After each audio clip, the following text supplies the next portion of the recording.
Hello, everybody. I am going to attempt to teach you some differential equations today. This will be section 7.3 in the chapter that you had when we still had school. This first page is not part of that packet. This is just something that I would have put up in addition to sort of set the tone for what it is that we're about to do. Differential equations are equations that look like, these. dy dx equals x, dy dx equals y. They're essentially equations that have derivatives in them, and we're trying to solve them. So let's take a look at the first one. Shouldn't be too bad here. If dy dx equals x, what does y equal? We've answered questions just like this before. We have to undo the derivative and we have to get back to what y would equal. So if the derivative is equal to x, we could do the antiderivative and we would figure out what y equals. So our antiderivative would be y equals 1/2 x squared. Now, the question becomes, is that it? Is there anything else that could possibly be there? And because this is essentially an indefinite integral or an antiderivative that we did, there could be the additional constant on the end, so we have to make sure we put that in there too. If there was that constant on the end of our work, it would have gone away when we took the derivative, and dy dx would equal x, no matter what. So that seems relatively simple and straightforward at this point. So let's take a look at the second one. This one says dy dx equals y. What does y equal? That one's not nearly as easy because it's not just the antiderivative. It's not going to be 1/2 y squared because this is the derivative with respect to x, and we got y instead. That's a whole different ballgame. Now, if you pause here for a second and you just think a little bit, maybe you can come up with an idea. If you didn't come up with an idea, let me rephrase this question for you and see if that helps you figure something out. This is saying that the derivative of the equation is equal to the original equation. So think about that for a minute. The derivative is equal to the original equation. Do we know something where the derivative is equal to the original function? Something that is its own derivative, basically. And we do. We figured that out not too long ago, and that is e to the x. So our answer there could be y equals e to the x. dy dx would be equal to e to the x, which is just y. We'd be right back where we started, up here at our original equation. However, where's the constant? This one over here had the constant. We always have the constant. Should this really be e to the x plus c? Like so. Well, let's stop and think about that. What would the derivative of e to the x power plus a constant look like? That derivative would just be e to the x. So this is not the same as what we had originally. It's a little bit different. So it's a little different than the first one that we did also, because we can't just put that plus c on the end. So is there any other place where that constant could be that maybe we wouldn't have a change that happens? Let's think about that for a second. Maybe you came up with the thought that, hey, I remember earlier this year we talked about doing horizontal shifts on functions, long before we ever learned about the chain rule or anything like that. And the horizontal shift just stayed put, and it didn't really change anything that we were doing. So what if we did something like e raised to the power of x plus 1? The derivative of that, even if you do the chain rule on it now, is going to be e raised to the power of x plus 1. So there's another example of a function that is its own derivative. This was the original. This is the derivative. We're right back where we started. So maybe that constant, for whatever reason here, gets added up in the exponent. We'll get into that a little bit more in a moment here. Just trying to prime you to get you ready for the things that are coming up. So down here on the lower portion of the screen, this is the plan that we're going to use as we start to go through the problems on the next page. A differential equation, like I said a little bit ago, is an equation that involves a derivative. Okay? Differential is another word for derivative. To solve these differential equations, step one, separate the variables if possible. Get everything that's got a y on one side, including dy. Get everything that has an x on the other side, including dx. Once we do that, we can integrate both sides, basically undoing implicit differentiation. That's kind of a way that you could think about this. And then at the end, we'll finish solving. So let's take a look. I'm going to use the classwork problems from the packet that you already have. And the first one that we see here looks like this. dy dx equals 2x divided by y. So I said in the plan, the first step would be separate the variables. Get the x's on one side, get the y's on the other. So essentially here, this is cross multiplying. That would get me to y dy equals 2x dx. Step 2 in the process was integrate both sides. Okay?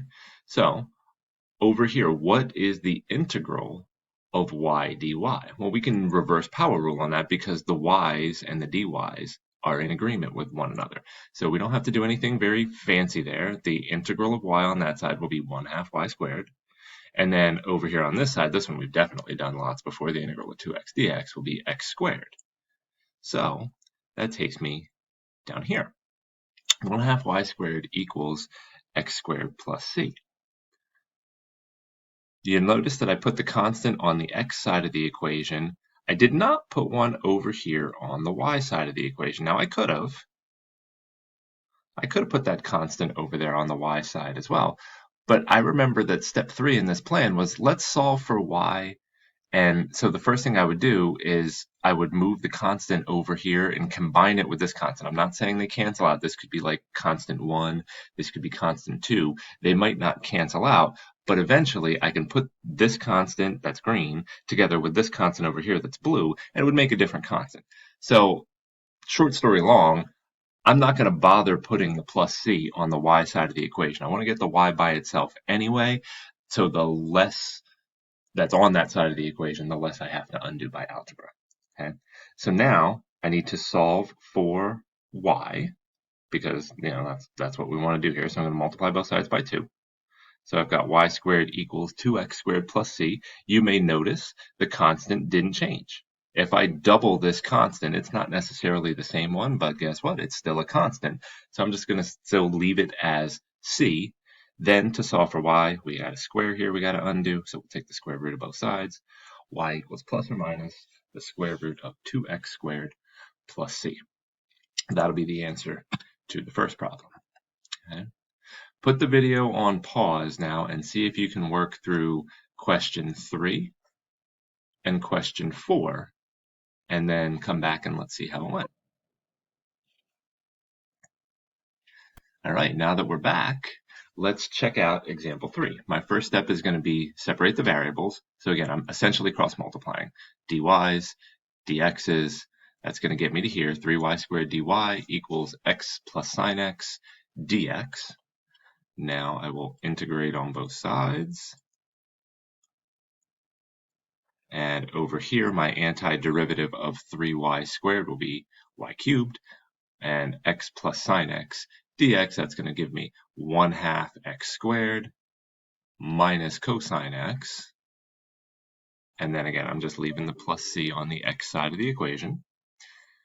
And now, this time it's actually one step shorter than the previous problem. To get the y by itself, all I need to do is get rid of the cube on this side. So I'll take the cube root of both sides. Y is the cube root of the quantity 1/2 x squared minus cosine x plus c. That plus c is under the radical. Okay, the plus c was already on that side before I took the cube root, so it's under the radical. Make sure that that's clear. Let's check out number 4. This time, you might sort of think about cross multiplying. I definitely need to divide the y to get it off of the right side and over here, and I need to multiply the dx. The way that I'm going to do it looks like this. dy over y equals 4 dx, and then I'm going to integrate. You could have divided the 4 down here with the y. I don't like that approach when I'm doing this problem because ultimately I want to solve for y. The fewer things that I put on the y side of the equation, the fewer things I have to undo to get the y all by itself. Plus, it's going to make my antiderivative a little bit easier if I leave the 4 over here, because think about it, what's the antiderivative of 4 dx? That's super easy. If you put the 4 down here, now we either have a coefficient that we have to deal with, or we got to think about undoing some chain rule. All around, it's just a lot easier if we leave the 4 on the x side of the equation. So that's the way I'm going to approach this. My antiderivative here, dy divided by y, or 1 over y dy, is the natural log of the absolute value of y. and then the integral of 4 dx, 4x plus c. Now, this one, now we got to work on getting a y by itself. That's a little bit more challenging than the first couple that we looked at. So we have a log here, and we got to get out of log form so that we can get in here at the y. So we will exponentiate. That means we're going to raise everything as an exponent of e. I'm going to take the base of the natural log e, raise it to the 4x plus c power, and have it equal y. So that's going to get me there.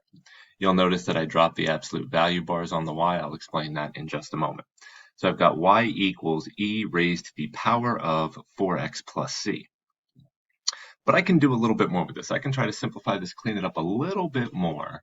If I'm adding in my exponent here, if I use my exponent rules, I could rewrite that as 4 to the x power multiplied, e to the 4x power multiplied by e to the c power. Usually when we have like bases, and we're multiplying, we add the exponents. I'm just undoing that, okay? So now, look at this part out here at the end. E we know is a constant, and c we know is a constant. So this is a constant raised to the constant power, which means we're going to get another constant. It's just going to be a different one than the one we had before. So I'm going to rewrite it as y equals c times e raised to the 4x power. This might look familiar to you.